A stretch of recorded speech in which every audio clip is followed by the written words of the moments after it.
So hello what's up, कैसे हैं आप सब। स्वागत है आप सबका to this amazing amazing revision session of your favourite ऐसे 570 गोइंग कंसर्न। ऐसे 570 गोइंग कंसर्न जो मेरा ये मानना है बड़ा ही सिंपल और स्कोरिंग टॉपिक है। अगर आप इसको एकदम बढ़िया वाली सही अप्रोच से पढ़ते हो मजा आ जाता है। सबसे पहले आ जाओ, बेसिक्स कवर करते हैं जो आप इंटर में पढ़ते थे। Going concern basis of accounting. Sir इसका क्या मतलब है? हम अपने फाइनेंशियल स्टेटमेंट ये सोच के बनाएंगे कि जो एंटिटी है ये कल ही बंद हो जाएगी। No no no no no, entity will continue the operations for a foreseeable future. चलती जाएगी चलती जाएगी चलती जाएगी। अब एक बात समझना, मार्केट में दो तरह के फाइनेंशियल स्टेटमेंट हैं। एक है जनरल पर्पस फाइनेंशियल स्टेटमेंट, एक है स्पेशल पर्पस। तो सबसे पहले अगर मैं बोलूं special purpose financial statement as पर ऐसे 800 जो आप स्पेसिफिक यूजर के लिए बनाते हो, उसमें आपकी मर्जी है। उसमें आपकी मर्जी है, भले ही गोइंग कंसर्न यूज करो या ना यूज करो, आपकी मर्जी है। बट जब बात होती है general purpose financial statement which is prepared for common user, यहां तो आपने गोइंग कंसर्न बेसिस यूज करना है। अनलेस मैनेजमेंट का इंटेंशन है टू लिक्विडेट और सीज द ऑपरेशन, या इसके पास कोई और चारा नहीं है, इसको एंटिटी बंद ही करनी पड़ेगी। तो अगर एंटिटी बंद करनी पड़ रही है तो ऑब्वियस सी बात है गोइंग कंसर्न अपन यूज नहीं करेंगे। But otherwise we will always go ahead with going concern basis of accounting. ठीक है सर। अब एक बात बताओ सर, गोइंग कंसर्न एप्रोप्रिएट है या नहीं है, इससे फाइनेंशियल स्टेटमेंट पे क्या फर्क पड़ता है? फर्क पड़ता है। अगर तो गोइंग कंसर्न एप्रोप्रिएट है तो जैसे आपके एसेट और लायबिलिटी आप रिकॉर्ड करते हो ना एज पर एएस और इंड एस, वैसे ही आपने रिकॉर्ड करने ये मान के कि मैं एसेट रियलाइज कर लूंगा, मैं लायबिलिटी पे कर लूंगा इन नॉर्मल कोर्स ऑफ बिजनेस। ठीक है सर। बट अगर गोइंग कंसर्न एप्रोप्रिएट नहीं है ना, तो फिर आप liquidation basis of accounting follow करोगे। लिक्विडेशन का मतलब है अब जो आप अपने एसेट्स रिकॉर्ड करोगे ये मान के रिकॉर्ड करोगे कि अब इनकी जो भी वैल्यू है वो वही है जो इनकी सेलिंग वैल्यू है।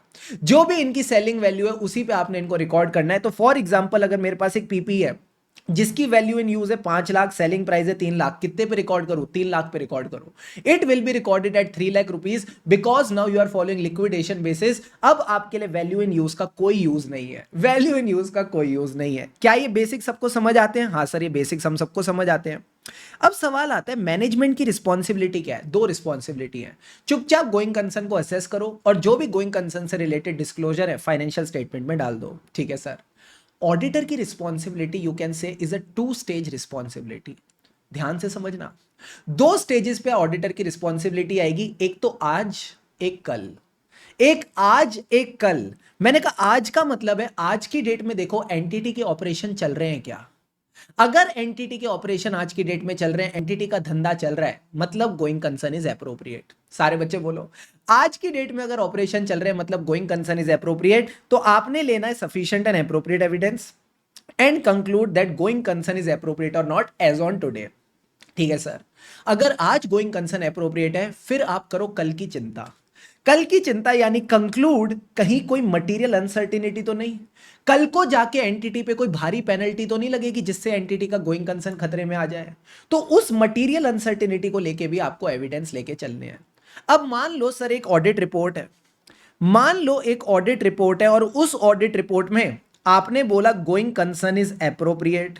ओ, आपने बोला कोई मटेरियल अनसर्टेनिटी नहीं है, कोई मटेरियल अनसर्टेनिटी नहीं है। तो क्या मैं बोल दूं अब ये गारंटी हो गई?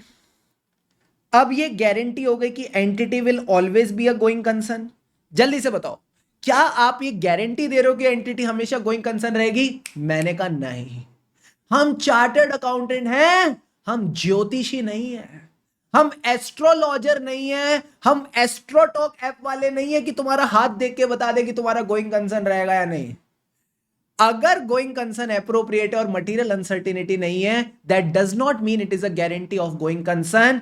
हम गारंटी नहीं दे सकते about entities ability to continue as going concern. क्यों? Because of inherent limitation of auditing. हमेशा इनहेरेंट लिमिटेशन ऑफ ऑडिटिंग का दबाव ज्यादा रहता है इस एरिया में, तो इस वजह से हम गारंटी नहीं दे सकते। और जहां जहां इनहेरेंट लिमिटेशन, वहां वहां प्रोफेशनल स्केप्टिसिज्म, वहां वहां अब आपको इस पूरे ऐसे के दौरान अलर्ट रहना पड़ेगा। क्या पता कब कहां इवेंट और कंडीशन मिल जाए, कब कहां इवेंट और कंडीशन मिल जाए that can affect the going concern. अब समझना, 3 तरह के इवेंट्स एंड कंडीशन होते हैं, बड़ा मजा आएगा। सबसे पहले फाइनेंशियल इवेंट, फिर ऑपरेटिंग इवेंट, फिर अदर इवेंट। फाइनेंशियल इवेंट वो है जो आपके फाइनेंशियल स्टेटमेंट से रिलेटेड है। लाइबिलिटीज बहुत ज्यादा हो रही हैं, net liability position, net current liability position. फिर उन लाइबिलिटी में से जो फिक्स टर्म बोरोइंग्स हैं उन फिक्स टर्म बोरोइंग्स की मैच्योरिटी आ रही है, अब आप मैच्योरिटी पे नहीं कर पा रहे। जो करंट लायबिलिटी है उनको भी आप टाइम पे नहीं कर रहे, क्रेडिटर को टाइम पे नहीं कर रहे। अब क्योंकि आप क्रेडिटर को टाइम पे नहीं कर रहे, तो क्रेडिटर कह रहे क्रेडिट ट्रांजैक्शन नहीं देगा, कैश ऑन डिलीवरी पे शिफ्ट कर रहा है, क्रेडिटर सपोर्ट करके रेडी नहीं है। तो जितने भी लायबिलिटी वाली दिक्कतें होती है सब फाइनेंशियल इंडिकेटर में जाती हैं, ठीक है सर। फिर आपकी कंपनी में लॉसेज हो रहे हैं, कौन से वाले? Operating losses, there are high operating losses, negative cash flows, आप डिविडेंड नहीं बांट रहे, तो ये सब क्या है? ये सब फाइनेंशियल इंडिकेशन है। तो कहीं ना कहीं जितने भी फाइनेंशियल इंडिकेशन है आपकी बुक में भी मैंने दे रखे हैं, अगर आप लास्ट में जाओगे ऐसे 570 के, हाँ सर, तो यहां से कम 4 से 5 पॉइंट आराम से कर लेना। मैं एक बार आ जाओ, साथ साथ रिवाइज भी करा देता हूं। कोई भी 4 से 5 पॉइंट आप आराम से कर सकते हो। सबसे पहले लाइबिलिटी वाले पॉइंट, नेट लाइबिलिटी और करंट लाइबिलिटी पोजीशन, ठीक है सर। दूसरा पॉइंट क्या है? लाइबिलिटी दो तरीके की, लॉन्ग टर्म और short term. Long term borrowing की मेच्योरिटी आ रही है बट आप उसको रिन्यू या रीपे नहीं कर पाओगे, एक और पॉइंट हो गया। शॉर्ट टर्म बोरोइंग से आप क्या कर रहे हो? लॉन्ग टर्म एसेट्स को फाइनेंसिंग कर रहे हो, तो वैसे ही आप पे नहीं कर पाओगे।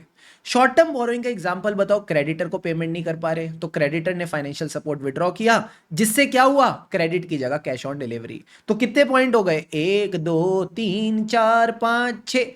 तो कोई भी 5-6 पॉइंट्स आप आराम से कवर कर सकते हो। बाकी लॉसेस वाले पॉइंट है, operating losses, discontinuance of dividend, negative cash flows और एडवर्स की फाइनेंशियल रेशियोज।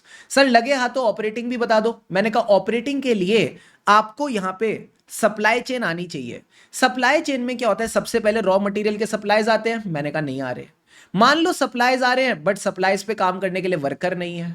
अच्छा, वर्कर कौन से नहीं है? फैक्ट्री वाले भी नहीं है, ऑफिस वाले भी नहीं है, की मैनेजरियल पर्सन भी नहीं है। अभी अगर आपको पता हो इंडसइंड बैंक में इनका जो सीईओ वगैरह है वो रिजाइन मार गया, ओ माय गॉड। तो जब भी कंपनी के बड़े बड़े सीईओ चेयरमैन रिजाइन मारते हैं, गोइंग कंसर्न अफेक्ट हो सकता है। और क्या हो रहा है? सर मैंने कहा और सप्लाईज मान लो आ गए, वर्कर्स भी हैं, आपने प्रोडक्ट रेडी किया बट मार्केट में गए तो मार्केट ही नहीं है, कस्टमर की डिमांड कम हो रही है। क्यों? क्योंकि कंपटीशन इज गेटिंग स्ट्रॉन्गर। तो ये सब सप्लाई चेन वाले क्या है? ये आपके ऑपरेटिंग इंडिकेटर है। तो एक बार अगर चाहो तो वीडियो को पॉज करके यहां से ऑपरेटिंग इंडिकेटर एक बार पढ़ लेना, ठीक है सर। अब आओ मेरे साथ, अगले इंडिकेटर क्या है? सर अगले हैं अदर इंडिकेटर। ये अदर इंडिकेटर किसकी बात करते हैं? आपसे कोई नॉन कंप्लायंस हो गई लॉ रेगुलेशन की, जिस वजह से हाई लीगल क्लेम आ गए, आपके ऊपर कोई कैटेस्ट्रॉफ आ गया, लाइक कैलेमिटी, भूकंप आ गया, फ्लड आ गया, ऐसी कोई दिक्कतें आ गई जिसकी आपने इंश्योरेंस नहीं ले रखी, तो ये सब क्या है? ये सब अदर इवेंट्स एंड कंडीशन है। तो इनको भी अगर आप ध्यान से देखो तो आप इनको फ्लो में याद रख सकते हो। सबसे पहले कंपनी ने करी नॉन कंप्लायंस, किसके साथ?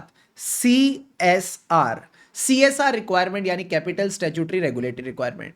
जब भी नॉन कंप्लायंस करोगे तो क्या होगी? Legal proceeding which can result in claims जो एंटिटी सेटिस्फाई नहीं कर पाएगी। हो अच्छा, जब एंटिटी पे इतने भारी क्लेम होंगे तो एंटिटी भगवान से क्या प्रे करेगी? हे प्रभु, जिस लॉ की नॉन कंप्लायंस से मेरे पे क्लेम आया उस लॉ को चेंज करा दे। तो प्रभु ने लॉ चेंज कराया, बट लॉ में भी ऐसा चेंज आया कि कंपनी की बैंड बच गई। So there can be government policy और change in law which can adversely affect the entity, and lastly there can be catastrophe which are not insured और विच आर लेस इंश्योर्ड। तो ये आपने 4 बातें ध्यान रख के चलनी है। क्या ये बातें क्लियर है? क्लियर है सर। तो एक बात तो समझ आ गई, what can be the events और condition that may cast significant doubt on entities going concern. अब अगर इवेंट और कंडीशन मिला तो नेक्स्ट चीज जो आपने चेक करनी है स्टैंडर्ड में, whether there is a material uncertainty. अब सर मटेरियल अनसर्टेनिटी कब होती है? जब दो क्वालिटीज प्रेजेंट होती हैं, लाइक्लीहुड और मैग्नीट्यूड, यानी इस इवेंट के होने के चांसेस भी ज्यादा हैं, और अगर इवेंट होगा तो इतनी भारी पेनल्टी लगेगी कि एंटिटी की बैंड बच जाएगी। सो एग्जांपल कह सकते हो, high chances of a penalty of 500 crore जो कंपनी पे नहीं कर पाएगी, तो इसको बोलते हैं मटेरियल अनसर्टेनिटी। अच्छा, क्या मटेरियल अनसर्टेनिटी का ये मतलब है गोइंग कंसर्न इज इनएप्रोप्रिएट? नहीं। जब मैं बोलता हूं मटेरियल अनसर्टेनिटी, मतलब आज तो सब कुछ ठीक है बट कल को जाके एंटिटी की बैंड बच सकती है। So that is material uncertainty for all of you. क्या ये कॉन्सेप्ट समझ आता है? हाँ सर। फिर लास्ट में आते हैं मिटिगेटिंग फैक्टर। मिटिगेटिंग फैक्टर यानी कोई ऐसी चीज जिससे मटेरियल अनसर्टेनिटी का खात्मा हो गया। आप ऐसा भी कह सकते हो बाल बाल बचे। फॉर एग्जाम्पल, ये एग्जाम्पल देखना, इस पे आपके पास क्वेश्चन भी है। कंपनी बैंकरप्ट होने वाली थी, खत्म होने वाली थी, ठीक है sir. Company was about to get insolvent, bankrupt. अब कंपनी को रिवाइव कैसे किया, मैंने कहा कंपनी को रिवाइव करने के लिए क्रेडिटर्स एग्री कर गए कि हम अपनी लायबिलिटी को रिस्ट्रक्चर करेंगे। कंपनी का रेजोल्यूशन प्लान अप्रूव हो गया। तो जो कंपनी का रेजोल्यूशन प्लान अप्रूव हुआ है that is a mitigating factor, that becomes a mitigating factor. अब आपके मन में सवाल आ रहा होगा, सर हमको कॉन्सेप्ट तो सारे समझ आ गए, बट एक बात बताओ ऑडिटर का रोल क्या है स्टैंडर्ड में। तो सिंपल सी बात है, चार चीजें ऑडिटर को ध्यान रखनी है और यही चार चीजें आपने एग्जाम पॉइंट ऑफ व्यू से भी ध्यान रखनी है। सबसे पहले आपको ध्यान रखना है रिस्क असेसमेंट प्रोसीजर, जिससे आपको इवेंट और कंडीशन मिलेगा। फिर जब इवेंट और कंडीशन मिल गया तो आप करोगे एडिशनल प्रोसीजर, ये देखने के लिए कि इवेंट और कंडीशन में मटीरियल अनसर्टेनिटी तो नहीं, और अगर मटीरियल अनसर्टेनिटी है तो कोई मिटिगेटिंग फैक्टर तो नहीं। और जब आपने ये सब किया तो आखिरी में कंक्लूड करना, एंड कंक्लूजन के बेसिस पे आप अपनी रिपोर्टिंग करोगे। क्या ऐसे का स्ट्रक्चर क्लियर है? हाँ सर ये क्लियर है, और यहीं से आपका क्वेश्चन बनेगा एग्जाम के लिए भी। ठीक है सर, सबसे पहले बात करते हैं risk assessment procedure to identify the event और कंडीशन। मुझे बताओ तुम्हारा काम है क्या? तुम्हारा काम है क्या इवेंट और कंडीशन ढूंढना? नहीं सर, मैनेजमेंट का काम है। मैनेजमेंट का काम था गोइंग कंसर्न असेस करके इवेंट और कंडीशन ढूंढना, तो मैनेजमेंट से ही पूछते हैं। तो मैंने कहा चेक करो मैनेजमेंट ने क्या गोइंग कंसर्न असेसमेंट करी, और अगर करी तो आप उनसे डिस्कस करो क्या असेसमेंट किया, कैसे किया। फिर उनसे इंक्वायरी करो तुमको कोई इवेंट मिला क्या, और अगर इवेंट मिला तो तुम्हारा प्लान क्या है, how do you plan to deal with this event. तो तीन बातें, डिस्कस विद द मैनेजमेंट, पूछो कोई इवेंट मिला क्या और उनसे उनका प्लान वगैरह पूछो। ठीक है सर, समझ गए सर। इसके अलावा अगर मैनेजमेंट ने गोइंग कंसर्न असेस ही नहीं करी तो मैनेजमेंट को डांट देना, पूछना उनसे किस बिना पे तुमने गोइंग कंसर्न बेसिस फॉलो किया, what is the basis for following going concern basis of accounting. जब तुमने गोइंग कंसर्न असेस नहीं करी तो किसने तुमको हक दिया going concern basis of accounting follow करने का, ये मैनेजमेंट पे आप सवाल उठाओगे। So discuss the basis of using going concern basis of accounting, and लगे हाथों उनसे पूछ लेना क्या तुमको कोई इवेंट मिला क्या तुमको कोई इवेंट और कंडीशन मिला क्या। तो मैंने कहा दोनों ही केसेस में काम तो अपना वही करके आएंगे इवेंट और कंडीशन वाला, but yes you need to discuss the going concern basis of accounting. अब ध्यान रखना आपको पूरे ऑडिट में अलर्ट रहना है, क्या पता कहां कोई इवेंट और कंडीशन मिल जाए, क्या पता किस रूप में तुमको नारायण मिल जाएगा। तो मैंने कहा क्या पता किस रूप में तुमको इवेंट और कंडीशन मिल जाएगा, तो वहां पे अलर्ट रह के चलना। अब सर एक बात बताओ, मुझे मैनेजमेंट का गोइंग कंसर्न असेसमेंट को डिटेल वगैरह में देखना है कि नहीं सर? जनरली हम इसको डिटेल में वगैरह कुछ देखते भी नहीं है, कंप्लायंस वाली चीज होती है, गोइंग कंसर्न का एक फॉर्म वगैरह होता है वो भर देते हैं एज ऑडिटर और कुछ नहीं होता, क्योंकि मोस्टली कंपनी के हेल्दी ऑपरेशन होते हैं, अच्छा रेवेन्यू होता है, अच्छा प्रॉफिट होता है। बट अगर लगता है नहीं नहीं गोइंग कंसर्न में इश्यूज हैं तो फिर आपको डिटेल में पूछताछ करनी पड़ेगी। अब कितना पीरियड कवर करे गोइंग कंसर्न असेसमेंट के लिए? सेम पीरियड जो मैनेजमेंट ने कवर कर रखा है, कम से कम 12 महीने, minimum 12 months from the date of balance sheet going concern assessment के लिए कवर होना चाहिए। क्या यहां तक सब कुछ क्लियर है? हाँ सर, यहां सब तो बेसिक्स था, यहां तक तो सब कुछ बेसिक्स था। अब मजा आएगा बिड़ू। अब मान लो आपको इवेंट और कंडीशन मिल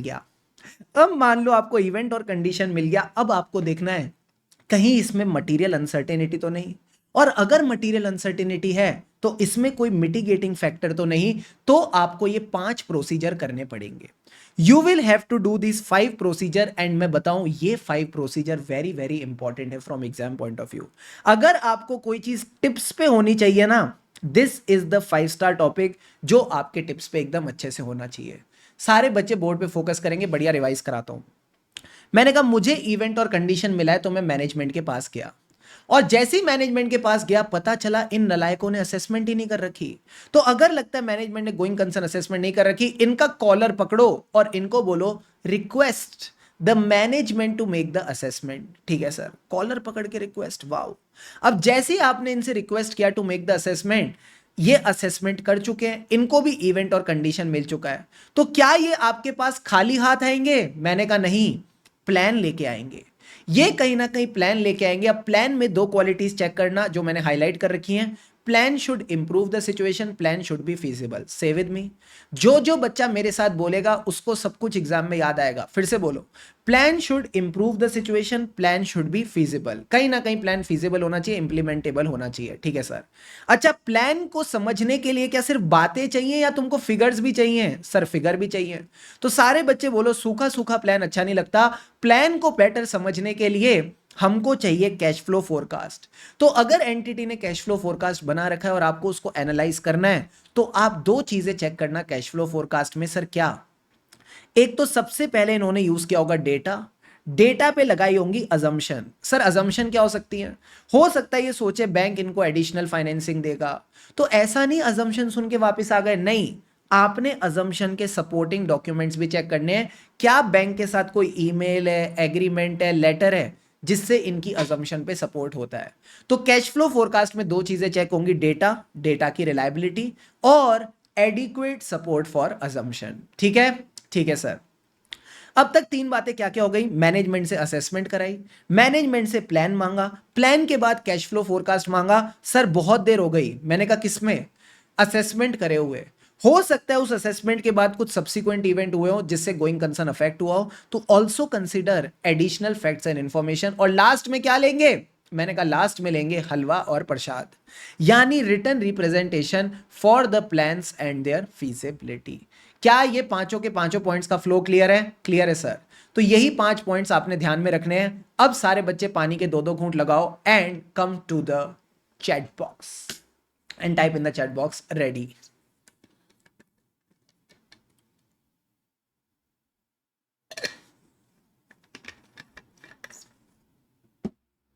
अच्छा, अगर आप अपनी बुक देखोगे, मैंने बुक में आपको थोड़े से और एडिशनल प्रोसीजर भी दे रखे हैं, इंटर वाले, ठीक है।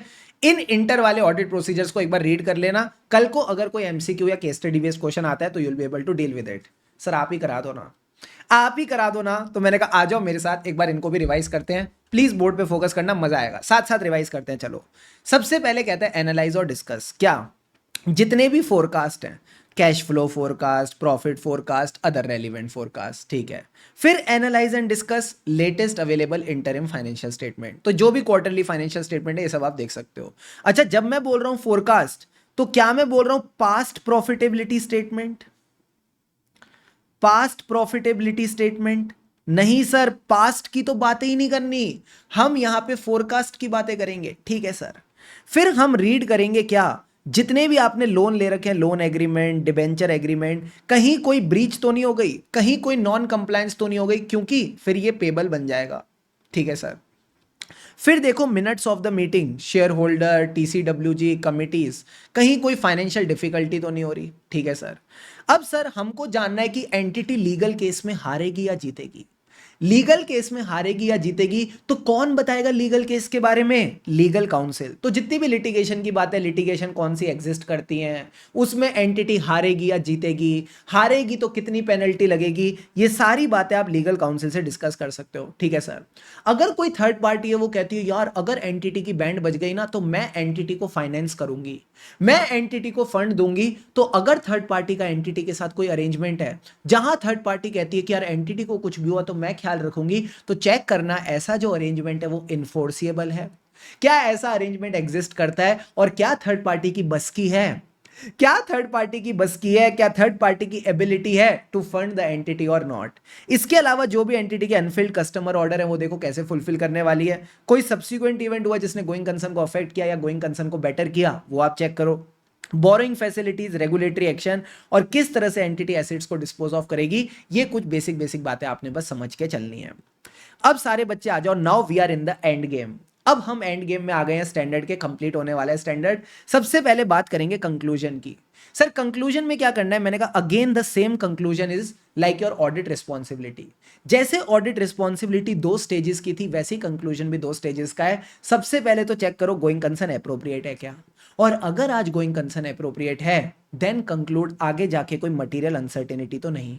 अब दिल पे हाथ रख के बताना सर क्या, इधर देखो, अगर मैं किसी कंपनी के बिजनेस में इन्वेस्ट कर रहा हूं, ठीक है सर, जिसका आज तो गोइंग कंसर्न अप्रोप्रिएट है, बट कल को जाके कंपनी पे ऐसी कोई पेनल्टी लग सकती है, कंपनी का धंधा कल को जाके बंद हो सकता है due to a material uncertainty, क्या इसके बारे में मुझे पता नहीं होना चाहिए?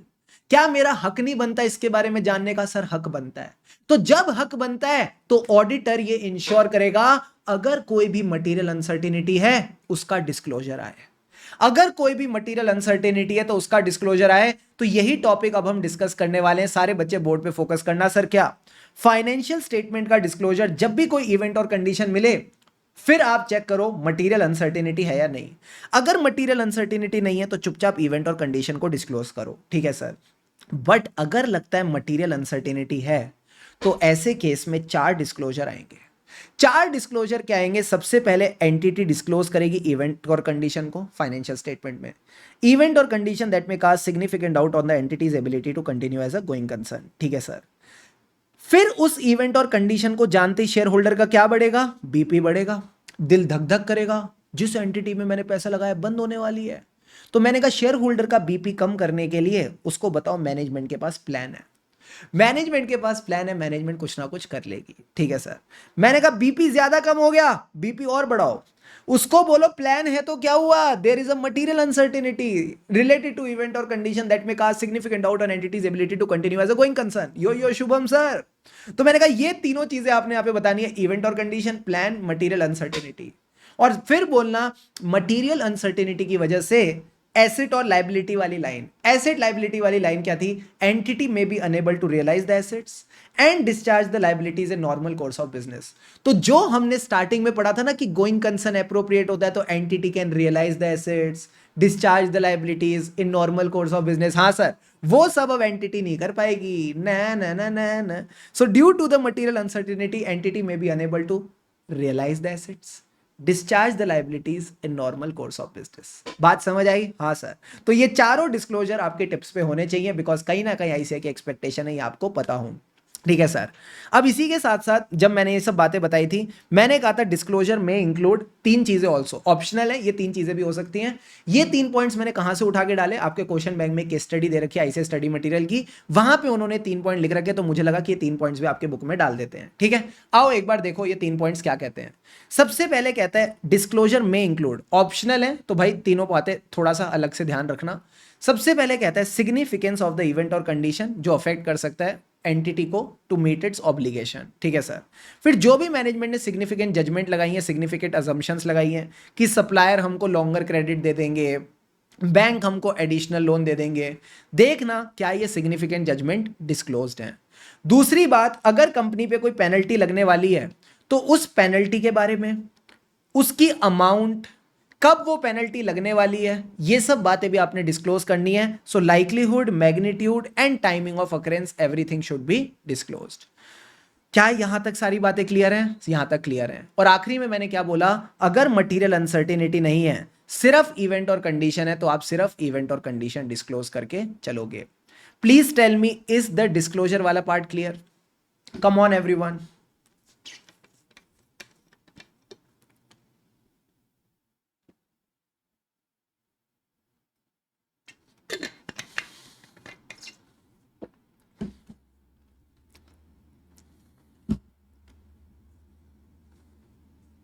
बहुत बढ़िया। अब आता है last stage of this chapter where we are going to talk about reporting. अब हम रिपोर्टिंग की बात करेंगे। मैं बताऊं, रिपोर्टिंग में आपको कुछ अलग से रेफर करने की जरूरत नहीं है, ये इकलौता चार्ट आपके लिए काफी है। जितने केसेस हो सकते थे रिपोर्टिंग के, मैंने सारे के सारे केसेस यहां पे कवर कर दिए हैं। बस आप चार्ट पे फोकस करके चलो, मजा आएगा। ठीक है, मेरे साथ चलते चलना साथ साथ। Just need your attention for the next 4 minutes. 4 minute attention मिलेगा? हाँ सर, मैं तो कह रहा हूं 2 मिनट में भी हो जाएगा, तुम फोकस करके चलना। ठीक है सर।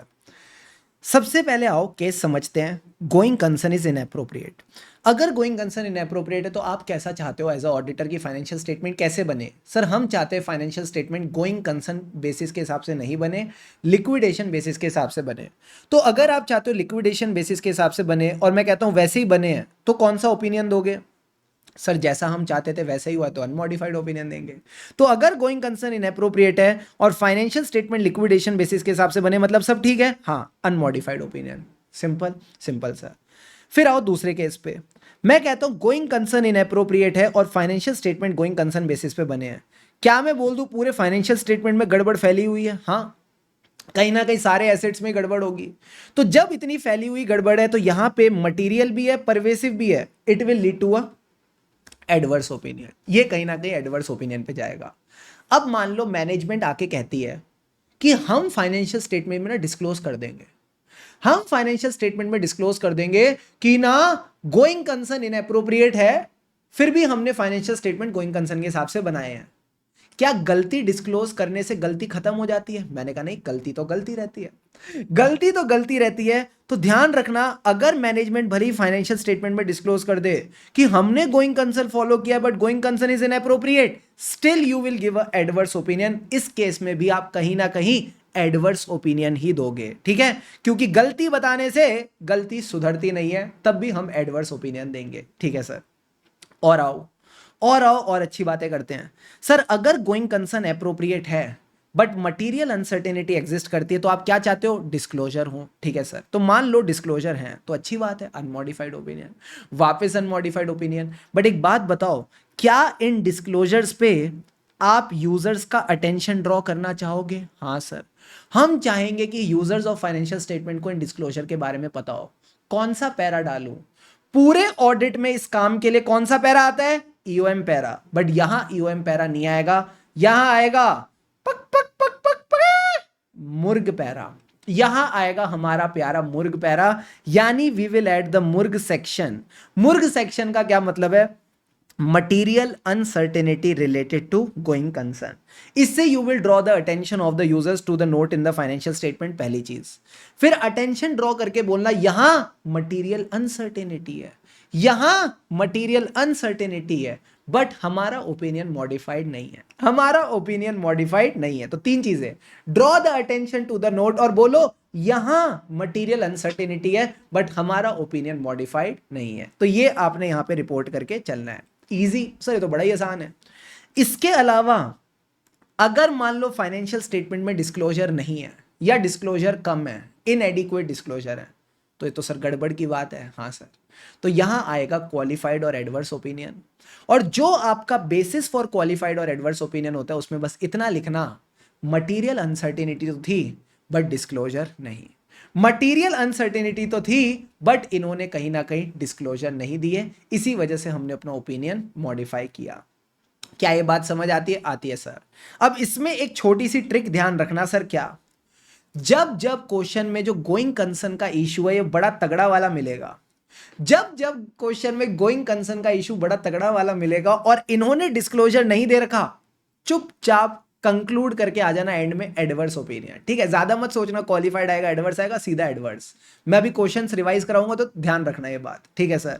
बट अगर लगता है डिस्क्लोजर थोड़ा सा कम दिया है बट थोड़ा कम दिया है, ठीक है, पूरा डिस्क्लोजर नहीं दिया, तो फिर इस केस में आता है क्वालिफाइड ओपिनियन, ठीक है। ये चीज अभी काम आएगी जब हम क्वेश्चन सॉल्व करेंगे, ठीक है सर। और लास्ट में कहता है अगर मैनेजमेंट ने गोइंग कंसर्न असेसमेंट नहीं करी या गोइंग कंसर्न असेसमेंट एक्सटेंड नहीं करी, मतलब उन्होंने 8 महीने की कर रखी थी, हमने तो कहा था 12 महीने की करनी है, हमको going concern assessment financial statement date से 12 मंथ्स की करनी थी, इन्होंने करी नहीं 12 मंथ्स की, इन्होंने कम करी है। तो अगर ये गोइंग कंसर्न असेसमेंट तमीज से नहीं कर रहे तो हमारे पास एविडेंस नहीं है, तो डिपेंडिंग ऑन द केस आप क्वालिफाइड और डिस्क्लेमर ऑफ ओपिनियन दे सकते हो। क्या यहां तक सारी बातें समझ आती हैं? हाँ सर, यहां तक सारी बातें क्लियर है। इसके बाद आ जाओ छोटी छोटी बातें करते हैं सर। क्या, कारो 2020 की रिपोर्टिंग, पानी के 2-2 घूंट लगाओ एंड चैट बॉक्स में रेडी।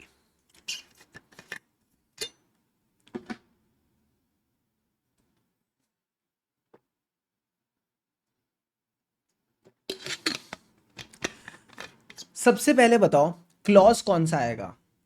सर हम 18 साल तक ग्रो करते हैं, 18 साल तक ग्रो करते हैं, 19 के बाद ग्रोथ ही रुक जाती है, 19 के बाद बॉडी की ग्रोथ ही रुक जाती है। सो क्लॉज नंबर 19 किसकी बात करता है? Growing concern. 18 ईयर्स तक हाइट बढ़ती है, 19 के बाद हाइट ही नहीं बढ़ती, 19 से हाइट बढ़नी कम हो जाती है। तो मैंने कहा 19 is the year when it is your growing concern. तो ध्यान रखेंगे क्लॉज 19 पैरा 3 कारो 2020 इसकी बात करता है। अब ये कहता है 5 चीजों को कंसिडर करना सर। क्या, फाइनेंशियल एसेट्स को रियलाइज करना, फाइनेंशियल लाइबिलिटी को पे करना, फाइनेंशियल एसेट्स को रियलाइज करना, फाइनेंशियल लाइबिलिटीज को पे करना, ठीक है sir. Ageing and expected dates of realisation of financial assets, payment of financial liability. अच्छा, फाइनेंशियल एसेट को फाइनेंशियल लाइबिलिटी से डिवाइड करेंगे तो क्या आ जाता है? Financial ratios like current ratio, quick ratio.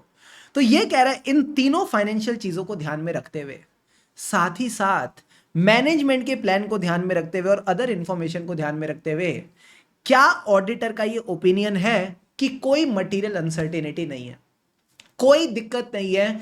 अगर कोई दिक्कत नहीं है मतलब entity is capable, entity is capable of meeting the liabilities.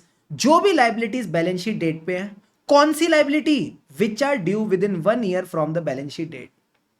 तो ये 1 ईयर आपका वैसे ही है जो मैं बोलता हूं ना, गोइंग कंसर्न असेसमेंट 12 मंथ्स के लिए होनी चाहिए। हाँ, ये उसी 1 ईयर वही चीज को सिग्निफाई कर रहा है। तो कुछ नहीं है, आपने बस ये बोलना है, इन 5 चीजों को ध्यान में रख के हमको ऐसा लगता है जो भी एंटिटी की करंट लायबिलिटीज है, करंट लायबिलिटीज यानी due with in 1 year from the balance sheet date, entity उनको केपेबल है, मीट कर पाएगी। क्या ये बेसिक बात समझ आती है? आती है सर। तो यहां आपका कारो 2020 रिपोर्टिंग का पार्ट कवर होता है। एग्जाम पॉइंट ऑफ व्यू से बोलो तो आईसीआई जनरली इसको रेफर नहीं करता, आईसीआई जनरली इसको आंसर को रेफर नहीं करता, बट कहां रेफर करता है? जब आपको क्वेश्चन में मिलेगा ना गोइंग कंसर्न इज इनअप्रोप्रिएट, जब भी क्वेश्चन में मिलेगा गोइंग कंसर्न इज इनअप्रोप्रिएट, तो वहां पे एंड में ये लोग इसको रेफर करते हैं। बाकी किसी क्वेश्चन में भी आपको कारो की रिपोर्टिंग इनके आंसर में नहीं मिलेगी। तो ये एक छोटी सी चीज आप एग्जाम पॉइंट ऑफ व्यू से ध्यान रख सकते हो, ठीक है सर। फिर इसके बाद तो कुछ था ही नहीं, इसके बाद तो कुछ था ही नहीं। यहां पे तो सर हमारी सारी चीजें कवर हो गई। अगर आप अपनी बुक में देखो तो लास्ट में मैंने आपको क्या बताया था सर? लास्ट में आपने हमको एक तो एग्जाम्पल पढ़ाया था, ठीक है। एग्जाम्पल में कुछ नहीं है, मुर्ग पैरा दे रखा है जिसमें आपने सबसे पहले अटेंशन ड्रॉ किया to a note in financial statement. ये 10 कहां से आया? ऐसे अपने मन से लिख दिया, ठीक है सर। दूसरी चीज वही आप बोलोगे there is a material uncertainty, and तीसरी चीज ओपिनियन इज नॉट मॉडिफाइड। फिर सर मैंने कहा था जो मटेरियल अनसर्टिनिटी है मुर्ग पैरा में तो आएगी, साथ ही साथ कैम पैरा में भी आएगी। फिर लास्ट में इतना सा ध्यान रखना, कभी कोई इवेंट और कंडीशन मिलता है दैट में cast significant doubt on entities ability to continue as a going concern, इसके बारे में टीसीडब्ल्यूजी को बता देना। एंड फिर अगर किसी कंपनी में like Byju's there is a lot of delay in the approval of financial statement, इसका मतलब है कहीं ना कहीं गोइंग कंसर्न पे इंपैक्ट आ सकता है। तो वहां पे भी आप एडिशनल टेस्टिंग वगैरह करके चलो, कहीं कोई गोइंग कंसर्न पे इंपैक्ट तो नहीं आ रहा। यहां हमारा गोइंग कंसर्न का पूरा रिवीजन गेट्स कंप्लीटेड। जाना नहीं है सर, क्यों? पिक्चर अभी बाकी है मेरे दोस्त, पिक्चर अभी बाकी है। तो जो बच्चे रिकॉर्डेड देख रहे हैं 5 मिनट का ब्रेक ले लो, ठीक है, पॉज कर लो video, and after these 5 minutes we will start with the revision of the questions. फिर हम क्वेश्चंस की रिवीजन के साथ स्टार्ट करते हैं। चलो जी, अब स्टार्ट करते हैं क्वेश्चन बैंक की रिवीजन के साथ। सर इसके लिए हम यूज़ करने वाले अपना क्वेश्चन बैंक का समरी वाला पीडीएफ। ये सब हमको कहाँ मिलेगा सर? ये आपको मिल जाएगा टेलीग्राम चैनल पे, clear CA with Shubham Keswani. तो वहाँ पे जाके आप आराम से डाउनलोड कर सकते हो, ठीक है सर। सबसे पहले आ जाओ जीआरएफ प्राइवेट लिमिटेड की बात करते हैं। गेम क्या चल रहा है? आरटीपी नवंबर 24 का क्वेश्चन है। कहता है जीआरएफ प्राइवेट लिमिटेड का जो कस्टमर बेस है बहुत रिड्यूस हो रहा है due to tough competition and discount war in the market. जो पेमेंट ऑफ क्रेडिटर है वो डिले हो रही है, सैलरी ये लोग पे नहीं कर पा रहे, की फाइनेंशियल रेशियोज लाल में चल रहे हैं, एंड बैंकर से एडिशनल कैपिटल मांगी बट बैंकर मान नहीं रहे। तो बताओ क्या ऑडिट प्रोसीजर करोगे? क्या मैं बोल दूं वही केस है, इवेंट और कंडीशन मिल गए, तो फिर आपको 5 एडिशनल प्रोसीजर करने पड़ते हैं। तो सबसे पहले आ जाओ पार्ट 1 ऑफ द क्वेश्चन को फटाफट रिवाइज करते हैं। सबसे पहले आप बोलोगे एज पर ऐसे 570 जब भी इवेंट और कंडीशन आइडेंटिफाई होते हैं दैट में cast significant doubt on entities ability to continue as going concern, हम क्या करेंगे? एडिशनल प्रोसीजर्स परफॉर्म करेंगे। क्यों? ताकि सफिशिएंट एंड एप्रोप्रिएट एविडेंस मिल जाए whether material uncertainty exist and also consider mitigating factors, ठीक है सर। फिर जो 5 प्रोसीजर बताएं वही के वही करना। एक बार आ जाओ फटाफट रिवाइज करते हैं। रिवीजन के अंदर रिवीजन, सबसे पहले request management to make the assessment, then management के प्लान चेक करो कि whether it will improve the situation, whether it is feasible. Then plans को इवेल्युएट करने के लिए कैश फ्लो फोरकास्ट इवेल्युएट करना पड़ेगा, जिसमें आप 2 चीजें इवेल्युएट करोगे, reliability of the data and adequate support for assumption. Data और अजम्पशंस को हम चेक करके चलेंगे। बहुत देर हो गई गोइंग कंसर्न असेस करे हुए। फिर बोलो एडिशनल फैक्ट्स एंड इन्फॉर्मेशन, और आखिरी में return representation about the plans and their feasibility. क्या यहां तक first part of the question clear है? हाँ सर। अब इसी को थोड़ा सा इन्होंने असेस किया है सर, क्यों? क्योंकि यहां पे क्वेश्चन में दे रखा था की फाइनेंशियल रेशियोज में दिक्कत है, लोन एग्रीमेंट के साथ आप कंप्लाई नहीं कर रहे, एडिशनल फाइनेंसिंग नहीं मिल रही, कस्टमर बेस डिक्लाइन हो रहा है। तो ये सब चीजों को आपने इवेलुएट करना है। ये मैंने फैक्ट्स ऑफ द केस से रिलेट किया। साथ ही साथ जो आपको ऑडिट प्रोसीजर आते हैं उनको भी थोड़ा सा आपने रिफाइन करना है। फॉर एग्जांपल जो मैनेजमेंट से आपने यहाँ पे असेसमेंट कराई उसको रिव्यू करना, जो कैश फ्लो फोरकास्ट बनवाया उसकी अजम्पशंस को और कैश फ्लो फोरकास्ट को एग्जामिन करना, जो एडिशनल फैक्ट्स एंड इंफॉर्मेशन है that is as good as your subsequent events. Yes sir. तो इन सब्सिक्वेंट इवेंट्स में भी चेक करना क्या चीजें इंप्रूव हो रही हैं या फिर दिक्कतें ही दिक्कतें हैं। तो ये आपने क्या करना है, ऊपर वाले फैक्ट्स और प्रोसीजर्स को थोड़ा सा रिलेट करना है, ठीक है sir. Second part of the question कहता है क्या होगा अगर गोइंग कंसर्न तो एप्रोप्रिएट है but there is a material uncertainty, और इसका आपने एडिक्वेट डिस्क्लोजर दे रखा है। तो ये तो डायरेक्ट क्वेश्चन हो गया। तो जब भी ऐसा केस होता है कि मटीरियल अनसर्टेनिटी है, उसका डिस्क्लोजर है, तो हम क्या देंगे? Unmodified opinion. We will give a unmodified opinion, और उसका एक मुर्ग सेक्शन डालेंगे। मुर्ग सेक्शन में हम अटेंशन ड्रॉ करेंगे टू द नोट और बोलेंगे यहां पे मटीरियल अनसर्टेनिटी है, यहां पे मटीरियल अनसर्टेनिटी है, बट हमारा ओपिनियन मॉडिफाइड नहीं है। और जैसा मैंने आपको कहा था, ये लोग कारों की रिपोर्टिंग नहीं करते, तो आपने भी कारों की रिपोर्टिंग अवॉइड करके चलनी है। क्या क्वेश्चन नंबर 1 एकदम बढ़िया तरीके से क्लियर हो गया? क्लियर हो गया सर। फिर हमने किया था क्वेश्चन नंबर 2। क्वेश्चन नंबर 2 में हमने डिस्कस किया था मजे लिमिटेड। आप भी इस क्वेश्चन के मजे ले लो। मजे लिमिटेड इन्होंने पूछा था एमटीपी नवंबर 23, सबसे आसान सबसे प्यारा क्वेश्चन और बढ़िया वाला। यहां पे सर क्या हो रहा है? ये कह रहा है comment with specific reference to the audit procedure perform by CAP. तो सीएपी ने क्या किया, ध्यान से समझना। कंपनी में ये सब दिक्कतें आ रही थी, ओवरसीज बायर जो है एशियन लोग ले जा रहे हैं, ठीक है सर। एक्सपोर्ट ऑर्डर चले गए, जिन लोगों ने हमसे यूएस में माल खरीदा था वो हमको पैसे नहीं देते, लोन रीपे हम नहीं कर पा रहे। जब हमारे पास पैसे नहीं आएगा तो हम लोन रीपे कैसे करेंगे? हम क्रेडिटर को भी पे नहीं कर पा रहे, रेवेन्यू डिक्लाइन कर रहा है, तो मैं फिक्स्ड कॉस्ट और एम्प्लॉय की कॉस्ट मीट नहीं कर पा रहा। तो ऑडिटर को गोइंग कंसर्न पे दिक्कत आई, तो इसने क्या किया? इसने स्टडी किया projected profitability statement for the next 2 year. Do you think he did the right thing? Do you think he did the right thing? Answer is no. जब भी ऐसी कोई दिक्कत होती है तो सिर्फ आप प्रोजेक्टेड प्रॉफिटेबिलिटी स्टेटमेंट नहीं देखोगे, आपने यहां पे देखना होता है कैश फ्लो फोरकास्ट। और कैश फ्लो फोरकास्ट में आप दो चीजें देखते हो, डेटा और अजम्पशन। डेटा और अजम्पशन, ये दोनों चीजें आपको चेक करनी चाहिए थी। सर ऐसा क्यों है कि हम सिर्फ प्रॉफिटेबिलिटी स्टेटमेंट के भरोसे नहीं चलते सकते, हमको कैश फ्लो फोरकास्ट देखना है? क्योंकि बाबू कई सारी ऐसी कंपनीज है जिनमें ऑपरेटिंग लॉसेस हो रहे हैं, फिर भी वो कंपनी गोइंग कंसर्न है। क्यों? क्योंकि उनके पास बहुत सारा कैश भरा पड़ा है। तो as long as you are meeting your liabilities, as long as the operations are going well, आपके गोइंग कंसर्न में कोई टेंशन नहीं है। तो cash flow forecast is a better thing than a profitability statement. तो आ जाओ देख लो आंसर कैसे अटेम्प्ट करना है। पहले तो वही हमारी फेवरेट वाली लाइन, एज पर ऐसे 570 जब भी इवेंट और कंडीशन मिलता है दैट में कास्ट, सारे बच्चे बोलेंगे मेरे से, significant doubt on entities ability to continue as a going concern, हम क्या करेंगे? एडिशनल प्रोसीजर, ताकि सफिशिएंट एंड एप्रोप्रिएट एविडेंस मिले whether material uncertainty exist and consider the mitigating factor. फिर फैक्ट्स को 1-2 लाइन में लिख देना, इसके ज्यादा कोई मार्क्स नहीं होते। देन सर सिंपल सी बात बोलना, we will focus on cash flow forecast not on future profit projection. ऐसा क्यों? क्योंकि कंपनी में continue as a going concern as long as it can meet the liabilities. तो जो आप प्रोजेक्टेड स्टेटमेंट देख रहे हो ना प्रॉफिटेबिलिटी वाला, वो काफी नहीं है। आपको मैनेजमेंट को बोलना चाहिए, सुनो मैनेजमेंट, जरा कैश फ्लो फोरकास्ट बना के लाना। और जब वो बना के लाए तो मैनेजमेंट के प्लान को इवैल्यूएट करने के लिए आपको दो चीजें देखनी चाहिए, reliability of data and adequate support for assumption. ठीक है सर, यहां तक आपका आंसर बढ़िया बन जाता है, इजी है। अब इसमें सर एक छोटी सी ट्वीक आपने करनी है। सर क्या? ऊपर क्वेश्चन में जितनी भी गड़बड़े दे रखी थी ना सर, गड़बड़े क्या क्या दे रखी थी? बैंकर्स को आप पैसा नहीं दे पा रहे, ओवरसीज जो आपके बायर्स हैं वो आपको पैसा नहीं दे रहे, तो आप बोलो हम बैंकर्स के साथ रीस्ट्रक्चरिंग करेंगे, हम अपने ओवरसीज बायर से कैश रियलाइज कर लेंगे, क्रेडिटर्स भी हमको क्रेडिट दे देंगे। तो अगर मैनेजमेंट ये अच्छी अच्छी अजम्पशन से कैश फ्लो बनाती है, तो आपने इन सारी अजम्पशंस को चैलेंज और एग्जामिन करके चलना है। आपने इन अजम्पशंस को चैलेंज और एग्जामिन करके चलना है। अब आप बोलोगे सर ये अजम्पशन तो दे ही नहीं रखी क्वेश्चन में, आपको मन से बनानी है। आईसीआई कहता है क्यों बैठे हो खाली, बजाओ ताली, थोड़ा दिमाग लगाओ, बैठ के खुद ही अजम्पशन बनाओ और खुद ही बोलो हम इनको चैलेंज और एग्जामिन करेंगे। तो इस छोटी सी बात को बस आपने ध्यान रखना है कि जो क्वेश्चन में गड़बड़े थी उनको थोड़ा बेटर फॉर्म करके बोलो। ये सब अजम्पशन मैनेजमेंट ले सकता है कि एक्सपोर्ट ऑर्डर से पैसा आएगा, बैंकर रीस्ट्रक्चर करेंगे, क्रेडिटर हमको बढ़िया मजे दे देंगे, क्रेडिटर और क्रेडिट देंगे। तो इन अजम्पशंस को फिर आप चैलेंज और एग्जामिन करना। तो ये एक छोटी सी बात का बस ध्यान रखना है। And with this your question number 2 is done. क्या बात है सर। अब आ जाओ क्वेश्चन नंबर 3 पे। ये तो हमारा फेवरेट क्वेश्चन है। अच्छा, क्वेश्चन नंबर 3, क्वेश्चन नंबर 3 किसकी बात करता है? मेरा एक बहुत बड़ा फार्म होगा, उसमें मैं ढेर सारी मुर्गियां पालूंगा, वो मुर्गियां ढेर सारी अंडे देंगी, फिर मैं अंडे दूंगा, बेचूंगा। मैं अंडे क्यों दूंगा? मैं अंडे बेचूंगा, मैं ऑमलेट भी बेचूंगा, उसके साथ ब्रेड भी मैं बेचूंगा। मूवी पता है? नहीं सर, हमको क्या पता सर, पुराने जमाने की मूवी है, आपके जमाने की मूवी है, हम जेनजी है, हमको क्या पता पुरानी मूवीज के बारे में। ये तेजा तेजा क्या है? ये तेजा तेजा, ठीक है, अंदाज अपना अपना। आजकल तो आई थिंक बातें चलती रहती है इस मूवीज की। मार्क यहाँ है, वेरी वेरी गुड है। कुछ कुछ कुछ बच्चे हैं अपने जमाने वाले भी, ग्रेट।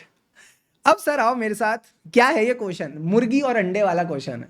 मुर्गी और अंडे वाला क्वेश्चन है। एक है CA Soumya, auditor of a company engaged in the rearing of poultry birds and eggs. Poultry bird यानी मुर्गियां। कंपनी की जो सेल्स है 50 करोड़ से 10 करोड़ हो गई हैं, ठीक है सर। इसकी कई सारी मुर्गियां उड़ चुकी हैं, क्यों? क्योंकि उनको बर्ड फ्लू हो गया। She is not optimistic, auditor is not optimistic about the going concern assumption. तो अब मैनेजमेंट क्या करेगी? तो मैनेजमेंट कहती है हम नई मुर्गी लाएंगे। जो हमारी पुरानी वर्किंग कैपिटल फैसिलिटी थी बैंक के साथ, हमने उनको रीस्ट्रक्चर करा लिया, ठीक है सर। और जो रीपेमेंट्स है वो अगले साल से जाएंगी एंड हमें अब बैंक कोई फ्रेश क्रेडिट फैसिलिटी नहीं देगा। जो भी मुर्गी का दाना देने वाले हैं एनिमल फीड सप्लायर, वो हमको लॉन्गर क्रेडिट्स देंगे। प्लस मुर्गियों की सेफ्टी के लिए, बताओ मुर्गियों की सेफ्टी सोच भी कौन रहा है? ठीक है, मुर्गियों की सेफ्टी सोच भी कौन सी कंपनी रही है जो खुद हरकतें उल्टी कर रही है? तो कहते हैं मुर्गियों की सेफ्टी के लिए हम इनको टीका लगवाएंगे, हम इनको हेल्थ चेकअप कराएंगे, हम इनको वेटनरी स्टाफ के पास ले जाएंगे। वाओ, मुर्गियों के मजे। एंड लास्ट में सर, विलेजर्स जो हैं, गांव वाले कहते हैं तुम लोग बहुत एयर पॉल्यूशन कर रहे हो, इसका कुछ करो। ये सबको ध्यान में रखते हुए मैनेजमेंट ने कैश फ्लो फोरकास्ट बनाया है। आपका काम है कि आप कैश फ्लो फोरकास्ट को चेक करो। तो मुझे बताओ कैश फ्लो फोरकास्ट में क्या चेक करेंगे? डेटा और अजम्पशन। तो पहले हमारी favourite line, when the events and conditions are identified that may cast significant doubt on entities ability to continue as a going concern, perform additional procedures to get a sufficient and appropriate evidence, whether material uncertainty exist, consider the mitigating factor. फिर हम क्या करेंगे? मैंने कहा evaluate the reliability of data and assumption. अब assumption कुछ नहीं है, जो जो बातें ऊपर लिखी थी उन्हीं को चेक करो। सर क्या, जब ये नई मुर्गी लाएंगे तो नई मुर्गी का जो खर्चा है वो कहां से बियर करेंगे? फंड्स कहां से आएंगे? क्योंकि बैंक तो लोन दे नहीं रहा। फिर जो इनका रीपेमेंट्स अगले साल से शुरू हो रही है उसके लिए बैंक एग्रीमेंट चेक करो। जो एनिमल फीड सप्लायर है दाने वाले, वो दाने वाले इनको लॉन्गर क्रेडिट क्यों दे रहे हैं जब कंपनी की बैंड बजी हुई है? तीसरा, ये जो मुर्गियों को टीका लगवाएंगे, वैक्सीनेशन करवाएंगे, इसका खर्चा इन्होंने कैश फ्लो फोरकास्ट में डाला। एंड आखिरी में एयर पॉल्यूशन का खर्चा, जो एयर पॉल्यूशन से डील करने का खर्चा है, ये इन्होंने कैश फ्लो में अकाउंट किया या नहीं? तो यहां मुर्गी वाला क्वेश्चन कंप्लीट। क्वेश्चन नंबर 4 में कुछ भी दिक्कत नहीं है, सीधा साधा क्वेश्चन है नवंबर 18 का। ये बोलता है, आई थिंक ये आपके स्टडी मटेरियल में भी रहेगा, ये कहते हैं there is a material uncertainty, और ये मटेरियल अनसर्टेनिटी का डिस्क्लोजर हमने नोट्स टू अकाउंट्स में दे रखा है। तो जब भी ऐसा कोई डायरेक्ट क्वेश्चन आए तो ये पूछता है रिपोर्टिंग रिक्वायरमेंट क्या होगी। तो मैं बताऊं ना, सिर्फ रिपोर्टिंग रिक्वायरमेंट मत लिखना, यहां पे आप ये 4 डिस्क्लोजर भी मेंशन कर देना। जो 4 डिस्क्लोजर है वो 4 डिस्क्लोजर भी मेंशन करना। सर 4 डिस्क्लोजर मतलब इवेंट और कंडीशन, उस पे मैनेजमेंट का प्लान, उस पे मटेरियल अनसर्टेनिटी, एंड क्योंकि मटेरियल अनसर्टेनिटी है एंटिटी एसेट्स को रियलाइज नहीं कर पाएगी, लायबिलिटीज को डिस्चार्ज नहीं कर पाएगी इन नॉर्मल कोर्स ऑफ बिजनेस। तो ये 4 डिस्क्लोजर पहले लिखोगे, फिर बोलना कि यहां पे हम अनमॉडिफाइड ओपिनियन देंगे, मुर्ग पैरा डालेंगे, ड्रॉ द अटेंशन, बोलो यहां मटेरियल अनसर्टेनिटी है बट हमारा ओपिनियन मॉडिफाइड नहीं है। Is the question 4 clear? Yes sir, very easy question. Same question एक और दे रखा है, क्वेश्चन नंबर 5, कहता है गोइंग कंसर्न अप्रोप्रिएट है बट मटेरियल अनसर्टेनिटी एग्जिस्ट करती है, duly reflected in financial statement, कैसे डील करोगे? अब यहां इन बदमाशों ने पता है क्या किया, क्वेश्चन की फ्रेमिंग एकदम वैसी है। तो अब ये लिखते हैं सिर्फ रिपोर्टिंग वाला पार्ट, इन्होंने डिस्क्लोजर के 4 पॉइंट दिए ही नहीं।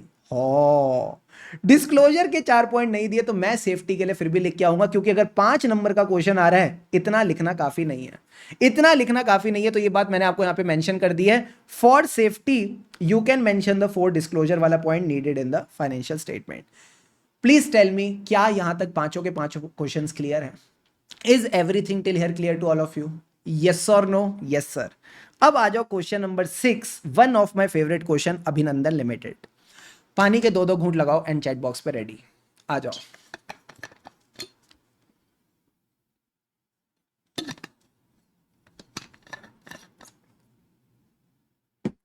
चलो सर, देखो क्या कहता है इस क्वेश्चन में। क्या हुआ ना, everyone please focus on the board. मैं फोटो दिखाता हूं आपको, ठीक है सर? तो हुआ क्या था, 2 कंपनी है, 2 क्या है कि कंपनी है, अभिनंदन लिमिटेड। इस अभिनंदन लिमिटेड के पास एक शोकॉज नोटिस आता है जिसमें कंपनी पे पेनल्टी लगती है 500 करोड़ की। कौन लगा रहा है ये पेनल्टी? National green tribunal.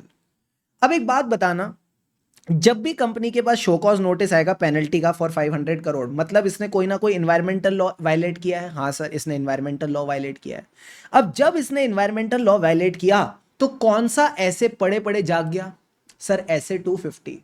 ऐसे 250 कहता लॉ मेरी बात हो रही है, मैं भी आऊंगा। सिर्फ गोइंग कंसर्न क्यों मजे ले, मैं भी मजे लूंगा।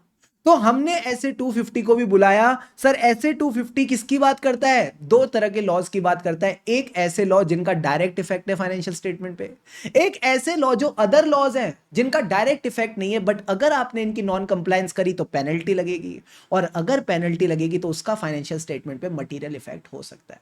तो ये कहता है कि एज पर ऐसे 250 हम अदर लॉज के नोक्लार से फर्क पड़ता है जिनका फाइनेंशियल स्टेटमेंट पे मटीरियल इफेक्ट है, बट पता कैसे चलेगा? क्या पता कैसे चलेगा इन अदर लॉज के बारे में? आई करके। सर आई का क्या मतलब था? इंक्वायरी और इंस्पेक्शन। आप मैनेजमेंट से इंक्वायरी करते हो कोई नॉन कंप्लायंस की क्या, और जो मैनेजमेंट के पास नोटिस आया है, जो ये शो कॉज नोटिस आया है, आप इसकी इंस्पेक्शन करो क्या चल रहा है। तो मैंने कहा ऐसे 250 वाली बात मत भूल जाना, ये तो सबसे पहले आएगी। ठीक है सर। दूसरी चीज इस क्वेश्चन में क्या थी? मैंने कहा 500 करोड़ की पेनल्टी लगी है, 500 करोड़ की पेनल्टी लगी है, और कंपनी की कमाई कितनी है? सर कमाई 35 करोड़ है। तो 35 करोड़ की कमाई के साथ क्या 500 करोड़ की पेनल्टी पे कर पाएगी? नहीं सर, कंपनी बिक जाएगी। तो मैंने कहा कंपनी आज बिक रही है या आगे बिक सकती है? सर आगे बिक सकती है। जब भी फ्यूचर में दिक्कत आने वाली होती है तो उसको क्या कहते हैं? Material uncertainty. तो आप सिंपल सी बात बोलो, यहां पे हमको मटीरियल अनसर्टेनिटी के डिस्क्लोजर चाहिए जो मैनेजमेंट ने नहीं दिए हैं। जो मैनेजमेंट ने प्रॉपर डिस्क्लोजर नहीं दिए, तो ऐसे केस में सबसे पहले शुभम सर ने क्या सिखाया है? पहले तो 4 डिस्क्लोजर लिखो, इवेंट और condition, plan, material uncertainty, asset liability वाली लाइन। फिर बोलो क्योंकि डिस्क्लोजर नहीं है तो क्वालिफाइड और एडवर्स ओपिनियन। बट सर दिल पे हाथ रख के बताना, क्या 500 करोड़ की पेनल्टी जब लगेगी तो क्या ये फाइनेंशियल स्टेटमेंट के सिर्फ एक आइटम को अफेक्ट करिए या पूरे फाइनेंशियल स्टेटमेंट का हुलिया बदल जाएगा? सर पूरे फाइनेंशियल स्टेटमेंट का हुलिया बदल जाएगा, कहीं ना कहीं पूरा पीएनएल हिल जाएगा, पूरा पीएनएल कांप उठेगा। तो जब इनका पूरा पीएनएल कांप उठेगा, क्या मैं बोल दूं परवेसिव इफेक्ट है? हाँ सर परवेसिव इफेक्ट है। तो जब आपको फील आ रही है कि इसका इंपैक्ट परवेसिव होने ही वाला है, परवेसिव परवेसिव जाना नहीं, तो हम यहां पे देंगे एडवर्स ओपिनियन, कहीं ना कहीं एडवर्स ओपिनियन देंगे। फ्लो समझ आया? हाँ, डिस्क्लोजर, एडवर्स ओपिनियन, खत्म कहानी। फिर सर एक अलग से सेक्शन इन्होंने यहां पे और डाला है, इनको ज्यादा ही मजे लेने थे। Section 143(3)J of your companies act 2013 जो कहता है कि आपने रिपोर्ट करना है whether management has properly disclosed the impact of pending litigation in the financial statement. तो ये एक छोटी सी अलग चीज आपने ध्यान रखनी है। अब सर क्या ये जो रेफरेंस है सेक्शन की इन्होंने हर क्वेश्चन में डाली है? मैं बताऊं ना, और भी क्वेश्चन मिलेंगे लिटिगेशन वाले, बट वहां पे इन्होंने रेफरेंसिंग नहीं डाली। हाँ सर हम ना इसको अलग से ध्यान रखेंगे। वेरी गुड, यही करना है, यही करना है, यही करना है, यही करना है। तो आ जाओ एक बार मेरे साथ, समरी से एक बार मैं आपको रिवाइज करा देता हूं। रिवीजन के अंदर रिवीजन, कंपनी के पास आया show cause notice for the violation of environmental law. Penalty की अमाउंट थी 500 करोड़, प्रॉफिट था 35 करोड़। इन्होंने डिस्क्लोजर जो दिया ऐसा दिया जिसमें कुछ डिस्क्लोज ही नहीं किया। कहते हैं शो कॉज नोटिस आया है, वायलेशन का अमाउंट भी नहीं बताई हो, लीगल डिपार्टमेंट को लगता है कंपनी जीत जाएगी, तो हमने कोई प्रोविजन नहीं क्रिएट किया। क्या ये डिस्क्लोजर है? It is as good as a non disclosure. तो अब आप इस मैटर को कैसे रिपोर्ट करोगे? तो मैंने कहा रिपोर्टिंग के लिए सबसे पहले ऐसे 570, उसमें आप बोलोगे यहां पे हम देंगे एडवर्स ओपिनियन, यहां पे कहीं ना कहीं हमको देना है एडवर्स ओपिनियन। ठीक है सर। दूसरी चीज यहां पे मैंने और कौन सी चीज बताई थी? सेक्शन 143 सबसेक्शन 3J, यहां पे आप बोलोगे weather company has disclose the impact of pending litigation on the financial position in financial statement. ठीक है सर। एंड लास्ट में ऐसे 250, सर यहां पे तो रिपोर्टिंग का कुछ लेना देना ही नहीं है, यहां रिपोर्टिंग का कुछ लेना देना ही नहीं है, ज्यादा सवाल नहीं करने हैं, नंबर चाहिए। हाँ इसको अलग से ध्यान रखना, ठीक है, क्योंकि एग्जामिनर ने इतनी मेहनत करके एनवायरमेंटल लॉ वाला पॉइंट डाला है तो वो चाहता है आप इसके बारे में लिखो। तो ठीक है, प्लीज प्लीज प्लीज इस पॉइंट को मत भूलना कि हम यहां पे बोलेंगे other laws and regulation which don't have a direct effect. फिर बोलना इसका मटीरियल इफेक्ट हो सकता है, क्यों? Because of the non compliance. इसके बारे में कैसे पता चलेगा? आई यानी इंक्वायरी और इंस्पेक्शन करके। क्लियर है बॉस? क्लियर है सर। तो इस तूफानी क्वेश्चन की यहां मैंने आपको एक प्यारी सी समरी दे दी है। सो कंक्लूजन यही है, appropriate disclosure should be provided, if they are not provided we will give a adverse opinion 143(3)J। एक इन्होंने यहां पे अजीब सी बात लिख रखी है, गोइंग कंसर्न पैरा, जिसका कोई खास लॉजिक नहीं है, तो वो भी मैंने आपको नोट में डाल दिया। क्लियर है बॉस? क्लियर है सर। सारे बच्चे बताओ, इस क्वेश्चन नंबर 6 का full revision clear to all of you? Yes sir. पानी के दो दो घूंट लगाओ and come to question number 7। आ जाओ मेरे साथ।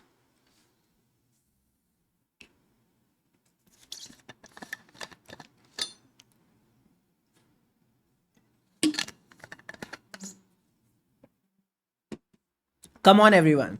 अच्छा, क्वेश्चन नंबर 6 मुझे अभी तक एक ही ढंग का क्वेश्चन मिला है, तो इसको आप मार्क भी कर सकते हो, ठीक है, इसको आप मार्क भी कर सकते हो फॉर योर फ्यूचर रिवीजन। मुझे तो लगता है भाई मैं इसको कम से कम 2-3 बार तो ढंग से रिवाइज करके जाऊं बिफोर द एग्जाम। अब आओ क्वेश्चन 7, ये है आपका सीधा साधा क्वेश्चन। सर इतना सीधा साधा क्यों है, ध्यान से समझना। स्टार लिमिटेड का काम क्या है, पावर जनरेट करना। कैसे, कोल से। अब कोल स्कैम आया तो इनको कोल ब्लॉक नहीं मिलेंगे, ठीक है सर। जब कोल ब्लॉक नहीं है तो पावर जनरेशन नहीं होगी। की मैनेजरियल पर्सन चले गए, वेजेस ये पे नहीं कर पा रहे, सैलरी ये पे नहीं कर पा रहे, बैंक इनको फर्दर फाइनेंस नहीं दे रहा, कंपनी के पास कोई प्लान भी नहीं है, फर्दर फाइनेंशियल स्टेटमेंट में डिस्क्लोजर भी नहीं है।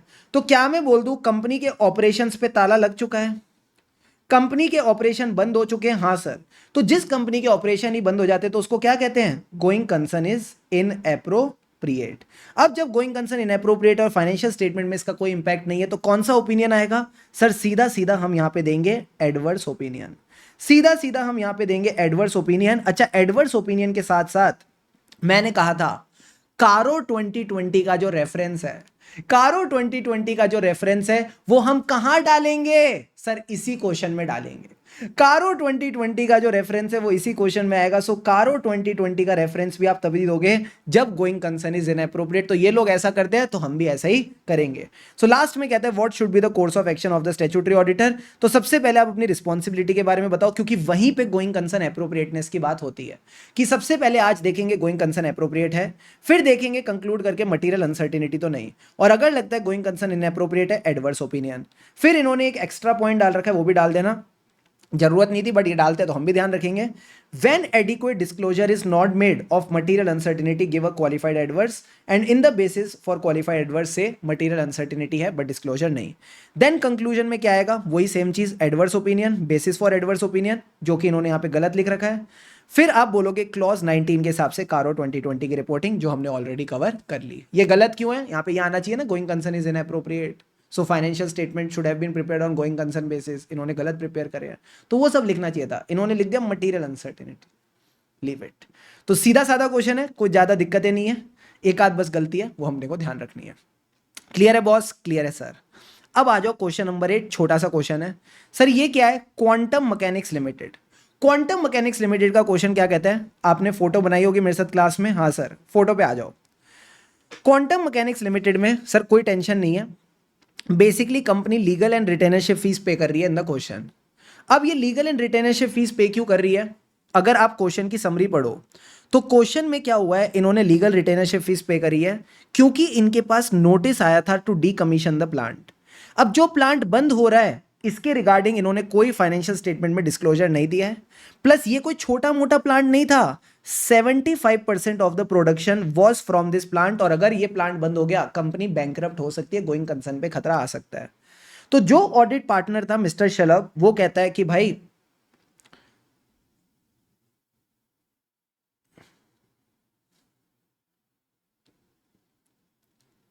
नो एक्शन, ठीक है, नो एक्शन डालना, no action necessary from the auditor.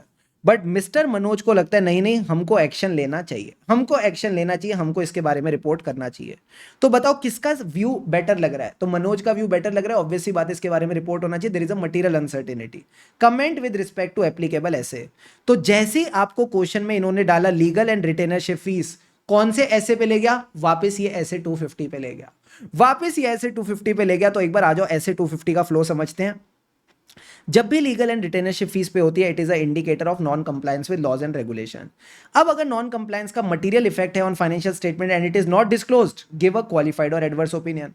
अब जब आपको पता है 75% of the production will be affected, it is a material and pervasive thing, so you will give a adverse opinion. ठीक है सर, ये तो ऐसे 250 के हिसाब से हो गया। बट अगर मैं बात करूं ऐसे 570 की, ठीक है सर, क्या मैं बोल दूं क्वेश्चन में मटेरियल अनसर्टेनिटी है, हाँ, प्लांट आज बंद हो रहा है या आगे जाके बंद होगा, सर आगे जाके बंद होगा।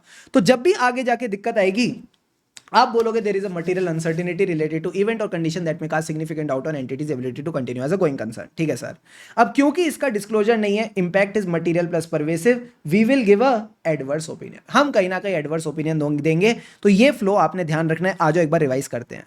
सबसे पहले ऐसे 250 बोर्ड पे फोकस करो। If the NOCLAR has a material effect and it is not adequately reflected in financial statement, give a qualified or adverse opinion। ठीक है सर। अब जो थिरुनल्ली प्लांट था ये 75% एनुअल प्रोडक्शन के लिए था। सो यहां जो नॉन डिस्क्लोजर है, it is such a significant matter कि इसका इंपैक्ट मटेरियल प्लस परवेसिव होगा। और क्योंकि मटेरियल प्लस परवेसिव है तो यहां क्या आना चाहिए था? बोलो बोलो बोलो, एडवर्स ओपिनियन। इन बदमाशों ने क्या लिखा? क्वालिफाइड और adverse opinion considering the level of impact. अरे सीधा लिखो ना एडवर्स। सो मैंने यहां पे नोट दे रखा है, they should have clearly stated the adverse opinion. Sir क्या बढ़िया काम किया आपने, बचा बचा के चल रहे हो आप हमको। फिर आओ ऐसे 570, बड़ा सिंपल है।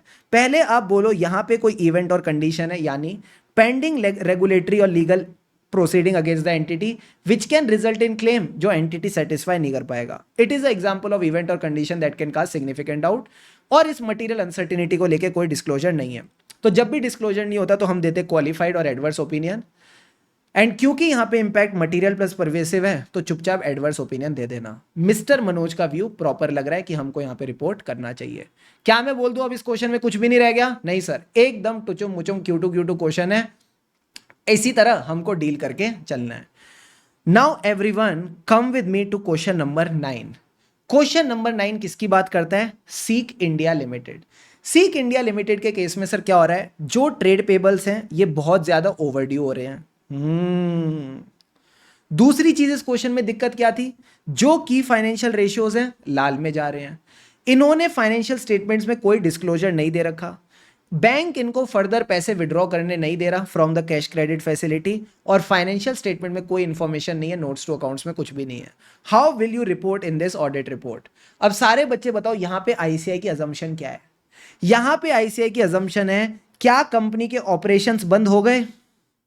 No sir, the operations are still continuing. The operations are still continuing, but company की जो हालत है, कंपनी की जो हालत है कहीं ना कहीं फ्यूचर में जाके कंपनी बंद हो सकती है। तो जब प्रेजेंट में कंपनी कंटिन्यू करती है और फ्यूचर में बंद हो सकती है तो इसको हम क्या बोलते हैं? There is a material uncertainty.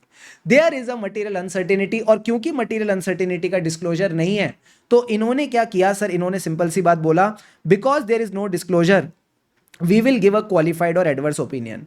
अब यहां पे और ये लोग क्या क्या दे सकते थे सर? यहां पे बेसिस दे सकते थे, बेसिस फॉर क्वालिफाइड और एडवर्स ओपिनियन दे सकते थे। ठीक है सर, और बताओ क्या दे सकते थे?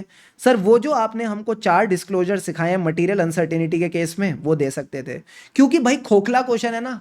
अगर आप देखो क्वेश्चन में कुछ जान थी नहीं सर, बस पता लगाया इवेंट और कंडीशन है, बताया मटेरियल अनसर्टेनिटी है और एक लाइन लिख के छोड़ दी। So do you think this answer is enough? No sir. तो आई फील कहीं ना कहीं बेसिस वाला पॉइंट भी आना चाहिए था, डिस्क्लोजर वाले 4 पॉइंट भी आने चाहिए थे, अगर हम सिंक में चले जो बाकी हमने स्टार्टिंग में क्वेश्चन करे थे उनके साथ। ठीक है, तो जब भी क्वेश्चन एकदम सीधा सीधा डायरेक्ट क्वेश्चन आ रहा है कि मटेरियल अनसर्टेनिटी का डिस्क्लोजर नहीं है तो आपने इस तरह से डील करके चलना चाहिए। क्लियर है बॉस? क्लियर है सर। बस इक्के दुक्के क्वेश्चन और रह गए हैं, इक्के दुक्के क्वेश्चन और रह गए हैं। अच्छा क्वेश्चन नंबर 10 तो तुम लोग ही मुझे बताओ। ठीक है, दिल पे हाथ रख के सारे बच्चे जवाब देंगे, मुझे मजा आएगा बिना चीटिंग करे। कहता है going concern basis of accounting is not appropriate. तो अगर ये एप्रोप्रिएट नहीं है तो कौन सा ओपिनियन दोगे मुझे बताओ? मैनेजमेंट ने going concern basis of accounting सही यूज नहीं करी। Which opinion will come in this case? Very very good sir, यहां हम देंगे एडवर्स ओपिनियन। यहां हम देंगे एडवर्स ओपिनियन। क्या बात है? अच्छा सीएफओ कहता है मैनेजमेंट इसका डिस्क्लोजर देने के लिए रेडी है। मैनेजमेंट इसका डिस्क्लोजर देके रेडी है that it is inappropriate to use the going concern assumption. क्या डिस्क्लोजर से फर्क पड़ता है? मैंने कहा बिल्कुल फर्क नहीं पड़ता, बिल्कुल फर्क नहीं पड़ता। Even if the management discloses still we have to give the adverse opinion. Clear है बॉस? क्लियर है सर। सर कितने क्वेश्चन और? मैंने कहा 2 क्वेश्चन और, 2 क्वेश्चन और। भाई साहब तुमने आधे घंटे के अंदर अंदर, हाफ एन आवर के अंदर अंदर गोइंग कंसर्न का क्वेश्चन बैंक निपटा दिया। क्या बात कर रहे हो? क्रुशित कह रहा है मुझे फर्क नहीं पड़ता डिस्क्लोजर दिया है कि नहीं, I don't give a dam. क्या बात है, 2 क्वेश्चन रह गए बस, जल्दी से पानी के 2-2 घूंट लगाएंगे एंड गेट रेडी।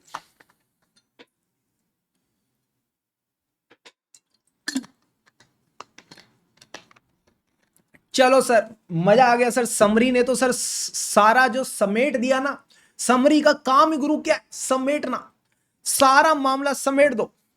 आओ मेरे साथ, अब आओ क्वेश्चन नंबर 11 पे। बुर्रा, मैंने कहा मानो limited is facing liquidity constraint, मतलब सर इनके नलके में पानी नहीं आ रहा, बैड जोक। लिक्विडिटी मतलब there is a cash crunch, okay sir.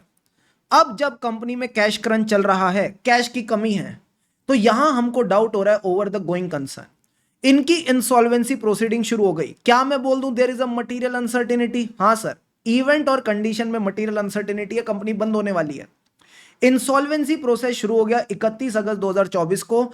Lander आए, इन्वेस्टर आए, बाकी लोग आए, अपने अपने प्लान देके चले गए to the resolution professional on 1 January 25।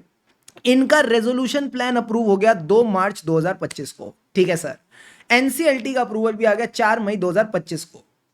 अब जब ये प्लान होगा, जब ये प्लान और कमिटमेंट फॉलो होंगे as a part of resolution plan, तो इनसे इनकी पुरानी डेट्स सारी क्लियर हो जाएंगी। जिनकी वजह से भी नेगेटिव कैश फ्लोज हो रहे थे, वो सारी दिक्कतें खत्म हो जाएंगी।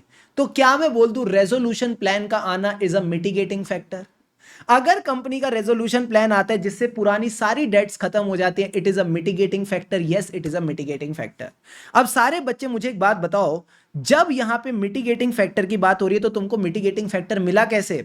सर, हमको पहले इवेंट और कंडीशन मिली, फिर हमने 5 एडिशनल प्रोसीजर करे ये देखने के लिए कि मटेरियल अनसर्टेनिटी है या नहीं और मिटिगेटिंग फैक्टर है कि नहीं, और फिर उसके बाद हमको पता चला मटेरियल अनसर्टेनिटी नहीं है, मिटिगेटिंग फैक्टर है। और जब मिटिगेटिंग फैक्टर होता है और मटेरियल अनसर्टेनिटी खत्म, तो हमको सिर्फ क्या डिस्क्लोज करना है? You only need to disclose the event और कंडीशन। सिर्फ और सिर्फ आप इवेंट और कंडीशन डिस्क्लोज करोगे और कुछ भी डिस्क्लोज करने की जरूरत नहीं है। तो अगर आप समरी में देखो, कुछ नहीं करना। पहले तो हमारी favourite line, whenever the events and conditions are identified that may cast significant doubt on entities ability to continue as going concern, तो हम परफॉर्म करेंगे एडिशनल प्रोसीजर, एविडेंस लेंगे कि क्या material uncertainty and consider the mitigating factor. फिर हमारे favourite 5 procedure, conclusion stage पे बस हम देखते हैं अगर गोइंग कंसर्न अप्रोप्रिएट है तो क्या मटेरियल अनसर्टेनिटी है with respect to event and condition. अगर मटेरियल अनसर्टेनिटी नहीं है तो disclose just the events and condition, that's it.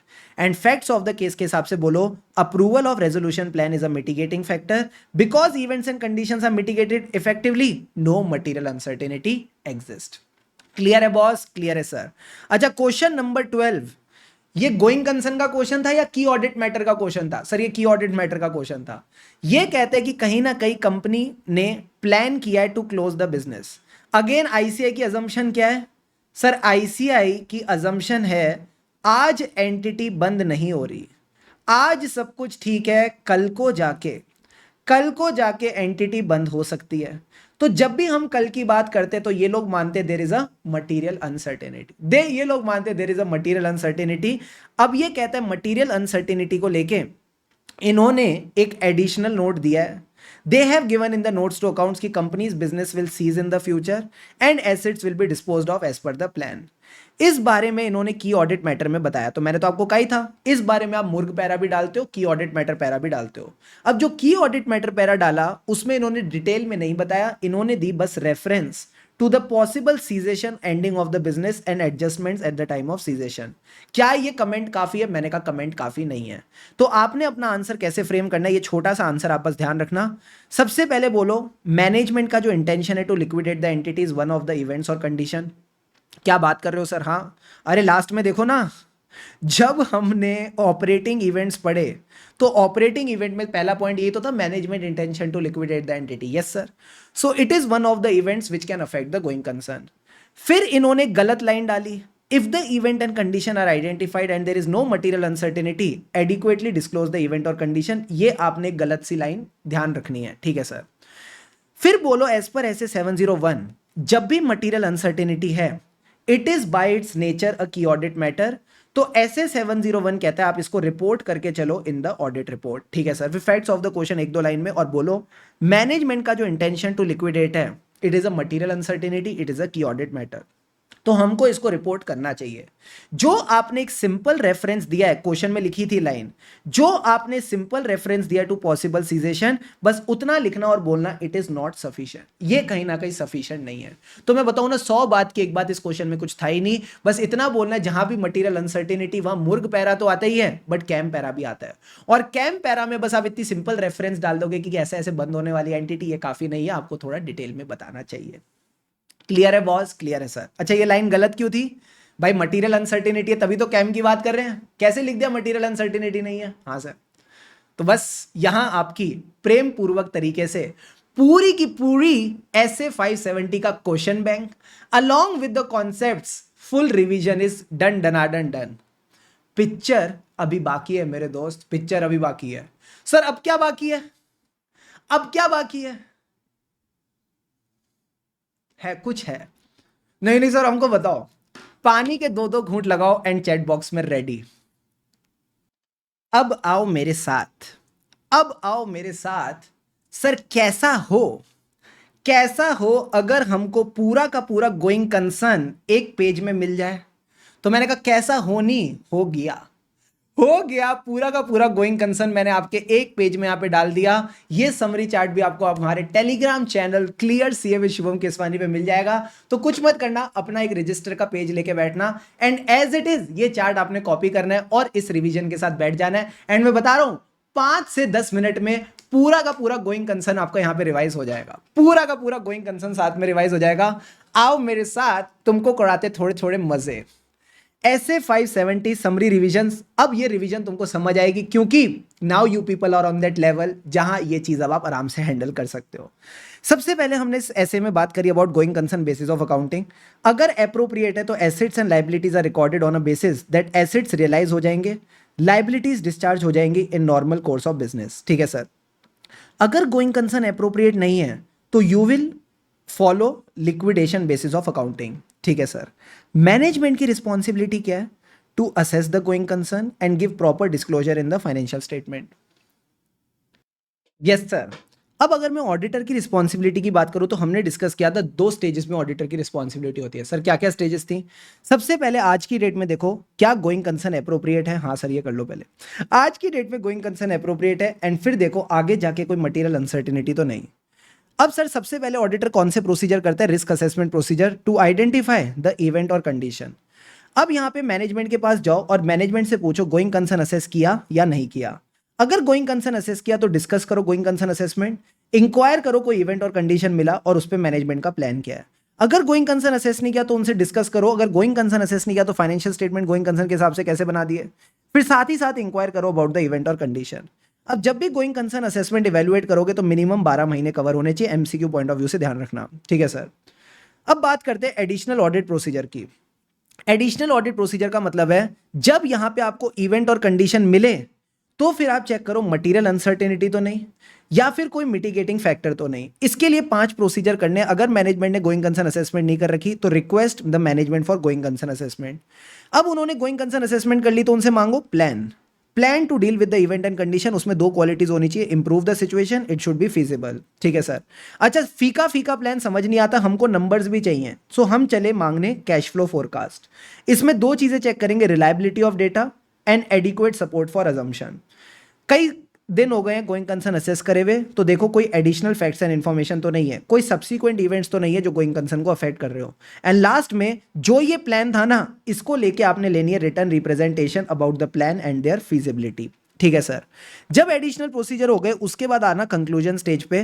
Conclusion is same as your responsibility. आप कंक्लूड करो क्या गोइंग कंसर्न अप्रोप्रिएट है, क्या मटीरियल अनसर्टिनिटी एग्जिस्ट करती है। कोई भी केस हो, अगर इवेंट और कंडीशन है तो हमको डिस्क्लोजर चाहिए। डिस्क्लोजर के केस में चेक करना इवेंट और कंडीशन में मटेरियल अनसर्टिनिटी है या नहीं। अगर मटेरियल अनसर्टिनिटी है, 4 चीजें डिस्क्लोज होंगी। एक तो इवेंट एंड कंडीशन, उस पे मैनेजमेंट का प्लान। फिर बोलो मटेरियल अनसर्टिनिटी है तो entity may be unable to realise the assets and pay off the liabilities in normal course of business. क्या बात है सर। अगर मटेरियल अनसर्टिनिटी नहीं है यानी ये मिटिगेट हो चुकी है तो सिर्फ इवेंट एंड कंडीशन को डिस्क्लोज करना है। लास्ट में हमने बात करी रिपोर्टिंग की। रिपोर्टिंग में मैंने आपको कहा था बस दो केसेस हो सकते हैं, या तो गोइंग कंसर्न इनएप्रोप्रिएट है और फिर भी financial statement going concern basis पे बने हैं तो चुपचाप एडवर्स ओपिनियन दे देना। अगर गोइंग कंसर्न एप्रोप्रिएट है और मटेरियल अनसर्टेनिटी एग्जिस्ट करती है तो हमको क्या चाहिए? डिस्क्लोजर। तो या तो डिस्क्लोजर है या डिस्क्लोजर नहीं। अगर डिस्क्लोजर है तो दे दो अनमॉडिफाइड ओपिनियन, जैसा आप चाहते थे वैसा ही है, बट मैं इन डिस्क्लोजर पे अटेंशन ड्रॉ करना चाहता हूं तो उस पर डालूंगा मुर्ग section, material uncertainty related to going concern. इसमें मैं बोलूंगा draw the attention to the note, जिस नोट में हमने मटीरियल अनसर्टेनिटी के बारे में बता रखा है। तो हम बोलेंगे मटीरियल अनसर्टेनिटी है, मटीरियल मिसस्टेटमेंट नहीं। मटीरियल अनसर्टेनिटी है, मटीरियल मिसस्टेटमेंट नहीं, तो इसको लेके हमारा ओपिनियन इज नॉट मॉडिफाइड। ठीक है सर। फिर अगर डिस्क्लोजर नहीं है तो हम देंगे क्वालिफाइड और एडवर्स ओपिनियन, एंड जो भी बेसिस है फॉर क्वालिफाइड और एडवर्स ओपिनियन उसमें बोल देना मटीरियल अनसर्टेनिटी तो है बट डिस्क्लोजर नहीं। ठीक है सर। फिर हमने एक और रिपोर्टिंग पढ़ी गोइंग कंसर्न से रिलेटेड इन कारो 2020। कौन सा क्लॉज था? मैं क्लॉज नंबर भूल गया। Oh my God. वीडियो को पॉज करो, कमेंट सेक्शन में लिख के आओ। वीडियो को पॉज करो, कमेंट सेक्शन में लिख के आओ। हिंट दे रहा हूं कौन सी उम्र से ग्रोइंग कंसर्न होता है, मैं बता रहा हूं।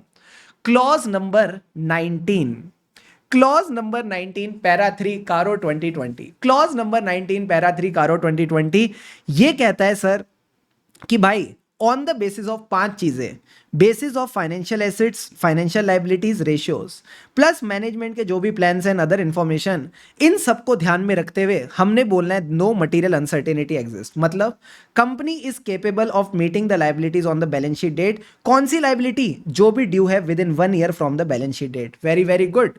क्लॉज 19 पैरा 3 कारो 2020। क्लॉज 19 पैरा 3 कारो 2020। फिर हमने एक चीज और पढ़ी थी ऐसे 701 में कि जो भी मटेरियल अनसर्टेनिटी होती है related to going concern, it is by its nature a की ऑडिट मैटर। ये एक की ऑडिट मैटर भी होती है। अब कुछ नोट्स ध्यान रखना जो आपको क्वेश्चन सॉल्विंग में हेल्प करेंगे। सर क्या अगर मटेरियल अनसर्टेनिटी का डिस्क्लोजर नहीं है और गोइंग कंसर्न बहुत ज्यादा सवेयरली अफेक्टेड है? सवेयरली अफेक्टेड है मतलब क्वेश्चन में ऐसे फैक्ट्स दे रखे कि 75% प्रोडक्शन खत्म हो जाएगी, 500 करोड़ की पेनल्टी लगेगी, तो अगर यहां पे डिस्क्लोजर नहीं है तो यहां पे आप कंक्लूजन में एडवर्स ओपिनियन दोगे। ठीक है सर। कारो की रिपोर्टिंग तभी करनी है जब आईसीआई क्वेश्चन में they going concern is inappropriate. And last में जहां भी क्वेश्चन में कोई इंडिकेटर मिलते हैं ऑफ नोक्लार तो आप एसए 250 का रेफरेंस भी देके आओगे। You will also give the reference of SA 250। ठीक है। तो कहीं ना कहीं आई होप ये जो समरी रिवीजन हमने करी, मैं ये मान के चल रहा हूं आपने एक बार पूरा टॉपिक अच्छे से पढ़ रखा है, and now you are referring to this summary revision just near to the exam. So I hope it was useful. इसी तरह खुशी खुशी मन लगाकर पढ़ते रहें, खुशी से पढ़ेंगे तभी आगे बढ़ेंगे। मेक श्योर अब आप भी एग्जाम्स में रॉक करेंगे। और अगर कल को कोई बोले यार गोइंग कंसर्न कितना बड़ा ऐसे है, तो एक स्माइल कर देना, एक स्माइल कर देना और उसको बता देना बड़ा तो है, बड़ा तो है, बड़ा तो है, बड़ा तो है, मजा भी है। So thank you so much everyone, have an awesome day. अभी तक वीडियो को लाइक नहीं किया तो do give it a like, comment करके जरूर बताना कैसा लगा, एंड या लगे रहो मित्रों, लगे रहो, खुशी से पढ़ेंगे तभी आगे बढ़ेंगे। चलो।